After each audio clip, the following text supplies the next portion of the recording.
وفاة إيهاب جلال، المدير الفني السابق لمنتخب مصر، والمدير الفني اللي كان آخر فرقة بيدربها النادي الإسماعيلي. إيهاب جلال الخلوق المحترم اللي ما سمعناش ليه أي تصريح فيه أي إساءة أو خروج عن اللياقة. إيهاب جلال ما ماتش يوم 11/9. إيهاب جلال مات يوم ما تم إقالته بمنتهى القسوة والظلم من تدريب منتخب مصر القومي. إيهاب جلال في التوقيت ده كان المدير الفني لنادي بيراميدز، وبيتقاضى مبلغ شهري يفوق الخيال.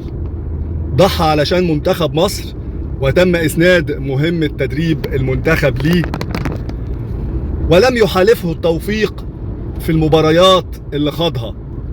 أتذكر أن تم إقالته بعد 3 أو 4 مباريات، وخصوصا بعد الهزيمة من أثيوبيا وكوريا الجنوبية.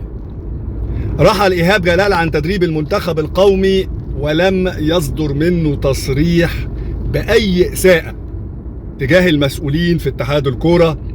إيهاب جلال كل الفرق اللي دربها، المقصة، الزمالك، بيراميدز، الإسماعيلي، ما سمعناش انه عمل مشكلة مع الإداريين أو الأجهزة المعاونة معاه، أو مع اللعيبة، أو مع مجالس الإدارات اللي كان بيتعامل معاها. إنسان على خلق وطيبة وإمكانياته كبيرة جدا، ولكن للأسف الشديد لم يقف الإعلام جنبه ولا الجماهير صبرت عليه. رحل إيهاب جلال عن دنيا غادرة، عن دنيا كلها قسوة وظلم، منظومة فساد في الرياضة المصرية تسببت في أزمة نفسية لي منذ أن تم إقالته من تدريب منتخب مصر القومي، واختار الصمت. إيهاب جلال في ذمة الله، وربنا يصبر أهله وكل محبيه. إيهاب جلال في مكان لا يعرف الظلم، في مكان هيتحقق فيه العدل.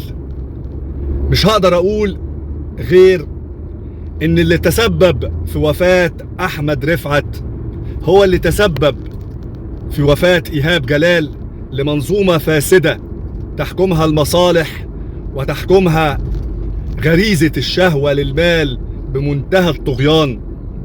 رحم الله أحمد رفعت ورحم الله إيهاب جلال، وأتمنى أن يأتي اليوم اللي يتم فيه تحقيق العدل والقصاص من كل الظلمة والفاسدين.